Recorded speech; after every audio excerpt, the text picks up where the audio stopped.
I believe that I'm the luckiest person in the world. And I'm kind of hoping that the information I share with you today is going to allow you to hold that same belief, but about yourself. Now, this belief that I'm the luckiest person in the world does not rest on the fact that I'm young, attractive, healthy, rich, or universally loved. And the laughter demonstrates the fallacy of those beliefs. That clearly I'm old, I have cancer, I'm not particularly pleasing to the eye, I'm broke courtesy of dumb decisions of my own, and incredibly, not everybody who knows me likes me. Now, I don't share this information about myself in order to have you feel sorry for me.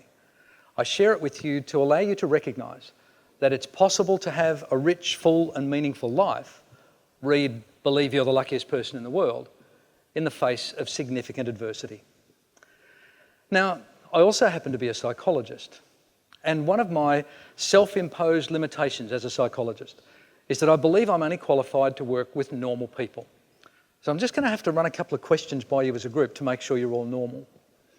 Now, I don't want any of you to panic because we're going to cheat, okay? I'm going to tell you how normal people respond to these two questions. Normal people put their hands up. So, got it? Normal, hands up. So let's see how we go. Question 1, the easiest of the two questions. Have you ever done anything dumb repeatedly? Excellent, all normal, or pretending to be. Question 2, do you believe that you are in control of the things you do and think and say? Excellent, mostly normal. Now, you may have noticed that I didn't put my hand up that second time. And yes, that is because I'm a weirdo. But it's also because I can't make those two concepts live in the same room together. Because if I'm in control of what I do, and yet I do dumb things repeatedly, then I'd have to be pretty dumb, right? But I'm not dumb. And I know you're not either. I mean, after all, you're sitting at a TEDx conference or you're watching TED Talks on YouTube. So you've got to be intelligent, right? So clearly, intelligence is no guarantee against doing dumb things. So there's got to be something else at play.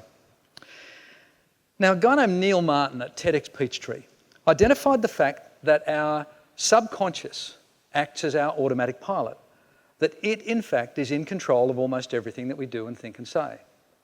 Now, when you watch something like a TED Talk, you engage your conscious brain, your intelligent brain, the bit of your brain that makes you human. We are, after all, the only species that can actually think. And if this conscious brain of ours were actually in control of the things that we do and think and say, then man, life would be so much easier. We'd only do dumb things once, and TED Talks would actually change the world. So we're actually under the control of our automatic pilot. And the problem with using our intelligent brain is that using our conscious brain is exhausting work. It requires frequent breaks, and according to Neil Martin, it rarely results in long-term change. Now, in my private practice, I get to meet with around 200 new clients every year, and each one of them brings to the room a perfectly understandable experience of misery. Now, I wonder if, just briefly, without bursting into tears, you could reflect on your own first experience of misery. Because almost everybody will bring a specific instance to mind, and almost everybody is wrong. Because almost universally, our first experience of misery occurs at the moment of our birth. Now, quite extraordinary, really, because the 9 months leading up to that moment have been completely absent of adversity. We've had no practice at being miserable. And yet, within a moment of experiencing the rigours of birth, we are perfectly capable of experiencing and expressing genuine misery. Interestingly, it then takes weeks and sometimes months of our parents relentlessly meeting our needs before it eventually occurs to us that we can be happy. So we're under the control of an automatic pilot, and this is an amazing piece of kit, this automatic pilot. But this notion of intrinsic misery is elegantly described in Amit Sood's TEDxUQ talk, Happy Brain. Now, this guy's a psychiatrist, and he elegantly describes how we all come with a brain that is pre-programmed in a state of being unhappy. That we are, in fact, born with a negativity bias. Now, wouldn't it be great if somebody could come up with a metaphor that could allow us to consciously manage this negativity bias? I don't know, maybe a metaphor like that might allow us to believe we're the luckiest person in the world. Now, the metaphor that I live by and frequently share with my clients is that each of us lives within a pile of stuff. Now, this is a big pile of stuff, and it is invisible. We don't know we're in it. And it's so big because it actually contains 100% of what makes us us. All of our memories, experiences, reactions, and biases are captured in this pile of stuff. And this pile of stuff actually can boil down to two categories of stuff. The first is stuff that works, and the second is stuff that doesn't work. Now, this is a big pile of stuff, and it's so big that it's unrealistic to expect us to be able to imagine that we'd be able to have access to every aspect of it every moment of the day. And so what we do is we surrender control of our pile of stuff to our automatic pilot. But our automatic pilot's only capable of doing what we, our genes, or our environment have programmed it to do. It is, in fact, a highly competent, highly trainable idiot. And we put it in charge of our lives. Now, when this phenomenon works, when our automatic pilot gets it right, then it's great, and people don't need therapy. But this is what I would call an ordinary life. Now, I'm kind of okay with ordinary. Ordinary works. Ordinary is great when it works. But nobody is okay with ordinary when it doesn't work. And I've got to tell you that I kind of demand and expect more of my life than ordinary. And I aspire to more than ordinary for my clients and for you. So these clients who come to my private practice are ordinary people. They're living in an invisible pile of stuff, and they're experiencing developmental or environmental challenges, and those challenges are making them miserable. Now, in other words, they feel like the unluckiest person in the world. Now, this status quo can be reasonably explained by recognising that these ordinary people are under the control of their automatic pilot, that their automatic pilot is actually an idiot, and that their idiot came from birth pre-programmed with a default mechanism of misery when faced with adversity. Sadly, misery is a really lousy motivator for change. That if these ordinary people who are experiencing this perfectly understandable misery, if they were motivated by their misery to engage in meaningful behavioural change, then it's a no-brainer that they would engage in that meaningful behavioural change and they wouldn't have to come and see me. But in my private practice, I use automaticity. I give an example of automaticity in my book called Why Clever People Do Dumb Things. And automaticity can be described by any competent driver. Those of us who have been drivers for a long time recognise the phenomenon of arriving at a destination and having the unsettling realisation that we don't remember all or part of the journey. Now, that's a clear demonstration of automaticity that works. Now, in order to make this pile of stuff model allow us to activate our conscious brain so that we can influence our unconscious brain to allow us to be luckier people, it's worth separating the pile of stuff into its two component parts, into those things that work and into those things that don't work. Now, when I ask my typical client to make this separation, it's not unusual for them in their state of understandable misery to split like this, to show that the things that don't work in their life phenomenally overweigh the things that do work in their lives. And some of them give approximately a 50-50 break. Now, it's my belief that this is almost always an inaccurate and biased self-report. And when I ask these people to imagine their typical day and to take a random sample of 100 things from their typical day and look me in the eye and tell me that 50 or more of those things don't work for them. They almost always respond with a rueful smile and an acknowledgement that they have overestimated the pile of stuff that doesn't work. So this splitting our pile of stuff into these two different categories at least has the capacity of giving us an advantage of being able to look at the entire pile rather than only looking at those things that don't work, which is what our automatic pilot wants us to do. But I've argued that ordinary people tend to overestimate the pile of stuff that doesn't work. And I think there's two reasons why that happens. The first is the tendency that I've already identified for our automatic pilot to focus on the negative. Remember, we were born miserable. But the second is the reality of the pile of stuff that doesn't work. Everybody has a pile of stuff that doesn't work, and these things are truly yucky. They scream for our attention. And it's the combination of these two factors that allow ordinary people to overestimate the pile of stuff that doesn't work. But regardless of the split, everybody has a pile of stuff that doesn't work, and that pile of stuff deserves attention. So this, by the way, is my pile of stuff separated into its two categories.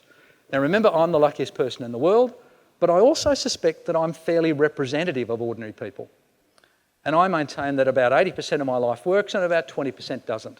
It seems to me that the pile of stuff that is overrepresented in ordinary people's minds can be broken down into two meaningful subpiles to allow our conscious brain to manage the way our automatic pilot pursues it. Now, I don't believe there's any real scientific basis as to the magnitude of either of these two subpiles, but it's my belief, observation and experience that they kind of look like this. That there is a larger pile of stuff that doesn't work in our lives, and that represents the things that we can fix. And the smaller of the two piles clearly is the pile of stuff that we cannot fix. Now, separating the doesn't work pile into these two categories allows us to consciously evaluate them in a different way to that which our automatic pilot does it. Remember, our automatic pilot is pre-programmed to be miserable when it's faced with adversity. So what would an intelligent person do with a pile of stuff in their life that they cannot fix? Seems to me the only meaningfully logical thing to do is to accept it. Not to deny or deflect or distract, not to get miserable about it, but to accept it. Now, in my own life, I'm old. And I've got to tell you, that doesn't work for me.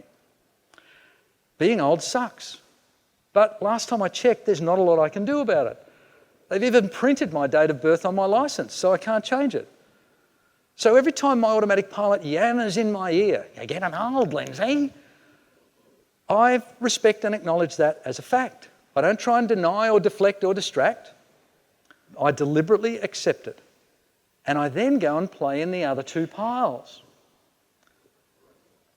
So moving on to the pile of stuff that we can fix. There's no real prizes for guessing what an intelligent person would do with things that don't work in their life that they can fix.